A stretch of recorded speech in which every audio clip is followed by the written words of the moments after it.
जय माताजी friends, welcome back to वाघेलास खाना खजाना। आज આપણે બનાવીશું મગની દાળમાંથી એક એવો નાસ્તો જે તમે ક્યારેય બનાવ્યો પણ નહીં હોય અને ક્યારેય ટ્રાય નહીં કર્યો હોય। ટેસ્ટી તો છે પણ એકદમ હેલ્ધી રેસીપી છે, એકદમ ઓછા તેલમાં બનીને રેડી થાય છે। તો ફ્રેન્ડ્સ, તમને જો મારી રેસીપી ગમે અને તમે હજુ સુધી ચેનલને સબસ્ક્રાઈબ ના કરી હોય તો પ્લીઝ ચેનલને જરૂરથી સબસ્ક્રાઈબ કરજો, લાઈક, કોમેન્ટ અને શેર જરૂરથી કરજો।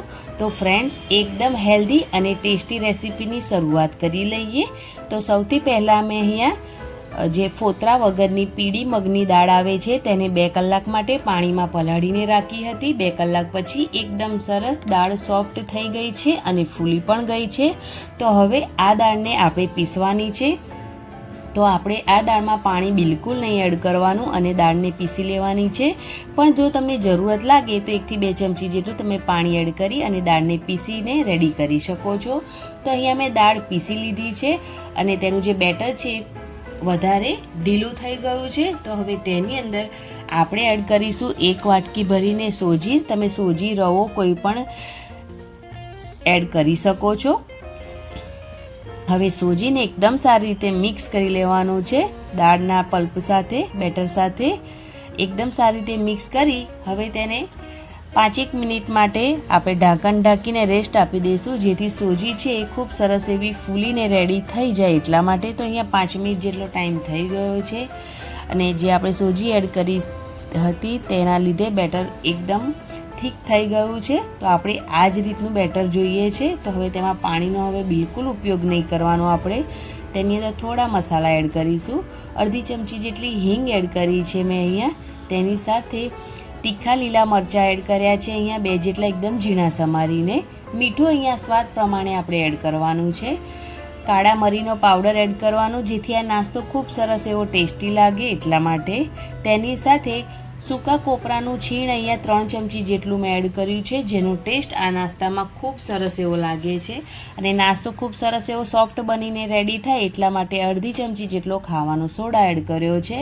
હવે બધા જ મસાલાને એકદમ સારી રીતે આપણે મિક્સ કરી લઈશું બેટર સાથે। તમે અહીંયા કોઈ શાકભાજીનો ઉપયોગ કરવા માંગતા હોય તો તમે તે પણ એકદમ ઝીણું સમારીને એડ કરી શકો છો। બેટર બનીને રેડી થઈ ગયું છે ફ્રેન્ડ્સ। તો હાથે આપણે હવે તેલ લગાવી લઈશું અને જે આપણે બેટર બનાવીને રેડી કર્યું છે તેમાંથી એકદમ નાના નાના બોલ્સ બનાવીને આપણે રેડી કરી લેવાના છે।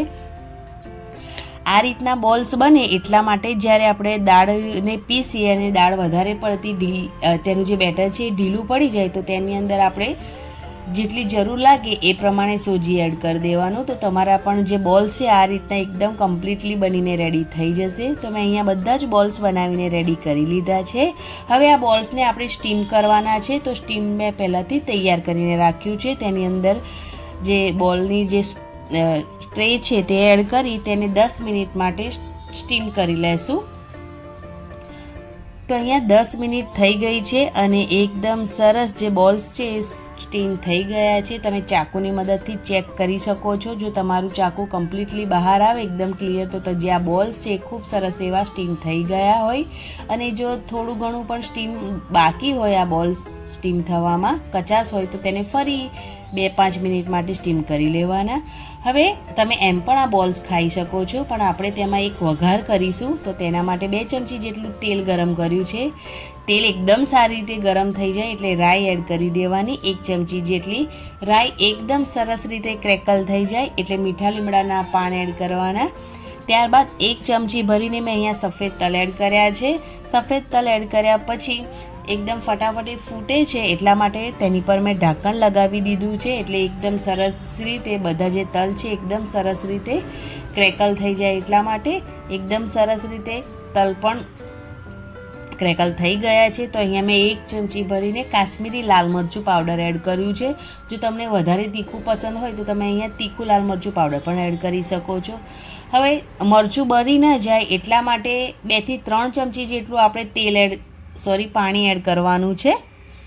પાણી એકદમ સારી રીતે એડ કર્યા પછી તેને થોડી વાર મિક્સ કરી લેવાનું છે, તેલ છૂટું ના પડે ત્યાં સુધી।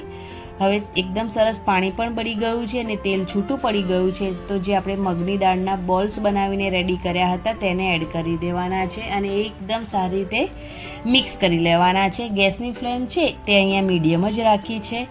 હવે આ બોલ્સને એકદમ સારી રીતે મિક્સ કર્યા પછી 5 મિનિટ માટે તેને આ મસાલા સાથે થોડી કૂક કરવાના છે, જેથી એકદમ સરસ જે મસાલા છે બોલ્સ પર કોટ થઈ જાય એટલા માટે. તો અહીંયા 5 મિનિટ માટે એકદમ સરસ મસાલા સાથે કોટ કરી લેવાના છે આ બોલ્સને. તો એકદમ સારી રીતે મેં અહીંયા 5 મિનિટ માટે તેને કોટ કરી લીધા હતા. તેની ઉપર અહીંયા લીંબુનો રસ એડ કરી દેવાનો છે, જેથી તેનો ટેસ્ટ ડબલ થઈ જાય છે. મેં લીંબુનો રસ એડ કર્યો હતો પણ તે વિડીયો થોડો સ્કીપ થઈ ગયો છે ફ્રેન્ડ્સ. તો તમે અડધી ચમચી ભરીને લીંબુનો રસ એડ કર્યા પછી ગેસની ફ્લેમ બંધ કરી અને આ નવો નાસ્તો તમે સર્વ કરી શકો છો ફ્રેન્ડ્સ. થોડી તબિયત ખરાબ છે એટલે વોઇસમાં થોડી ગડબડ લાગશે ફ્રેન્ડ્સ, તો એના માટે સોરી. વિડીયો પસંદ આવ્યો હોય તો પ્લીઝ ચેનલને જરૂરથી સબસ્ક્રાઈબ કરી મને જરૂરથી સપોર્ટ કરજો. લાઈક, કોમેન્ટ અને શેર કરવાનું બિલકુલ ના ભૂલતા. અને ફ્રેન્ડ્સ પ્લીઝ આ વિડીયો પૂરેપૂરો જોજો. Thanks for watching. Bye bye, take care.